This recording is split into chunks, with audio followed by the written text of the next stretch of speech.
ഈശോ മിശിഹായ്ക്ക് സ്തുതിയായിരിക്കട്ടെ. എൻ്റെ പേര് ഫെബ്ന ഫെലിക്സ്. ഞാൻ പരിയാരത്തു നിന്നാണ് വരുന്നത്. ഇവിടെ ഇരിക്കുന്ന പലർക്കും എൻ്റെ മുഖം അറിയുന്നതായിരിക്കും. കഴിഞ്ഞ തവണ ഞാനിവിടെ നിന്നിട്ടുണ്ടായിരുന്നു ഇതേ സ്റ്റേജിൽ. അന്ന് ഈശോയുടെ മുമ്പിൽ മുട്ടുമടക്കാൻ പറ്റുന്നുണ്ടായിരുന്നില്ല. ഈശോയുടെ അടുത്ത് ഒരു കുർബാന സ്വീകരിക്കണം, അല്ലെങ്കിൽ കുർബാനയിൽ പങ്കെടുക്കുന്ന സമയത്ത് മുട്ട് മടക്കാൻ വേണ്ടി പറ്റുന്നുണ്ടായിരുന്നില്ല. ഈ ഒരു പ്രായത്തിൽ ഈശോയുടെ അടുത്ത് മുട്ട് മടക്കാതെ ഒരു കുർബാന സ്വീകരിക്കുക എന്നുള്ളത് എനിക്ക് ഭയങ്കര ബുദ്ധിമുട്ടായിരുന്നു. അതായത് മുട്ടിനൊരു ആക്സിഡൻറ്റ് പറ്റിയതാണ്. അപ്പോൾ ഒരു വർഷം കഴിഞ്ഞാണ് ഞാൻ ആ ധ്യാനത്തിൽ, ഓഗസ്റ്റിൽ ആക്സിഡൻ്റ് ആയി. അത് കഴിഞ്ഞ് ആ ഒരു ജനുവരിയിലെ സമയത്താണ് ധ്യാനം കൂടുന്നത്. അന്ന് അതുവരെ ഞാൻ ഫിസിയോതെറാപ്പി ചെയ്യുന്നുണ്ടായിരുന്നു നടക്കാൻ വേണ്ടിയിട്ട്. കാലിൽ ഒരു കവർ ഉണ്ടായിരുന്നു, അതിൻ്റെ കൂടെ തന്നെ ഫിസിയോതെറാപ്പി ചെയ്താണ് ഞാൻ നടന്നിരുന്നത്.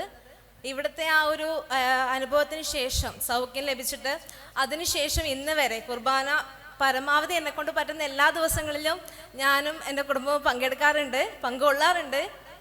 അതിൽ എനിക്ക് തോന്നുന്നു 3 ദിവസം മാത്രമേ ഞാൻ മുട്ടുമടക്കാതിരുന്നിട്ടുള്ളൂ.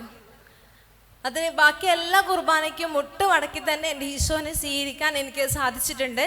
അതിന് എൻ്റെ ഈശോയ്ക്ക് ഒരുപാട് നന്ദി. പരിശുദ്ധ അമ്മയ്ക്കും ഒരുപാട് നന്ദി. ഇല്ല,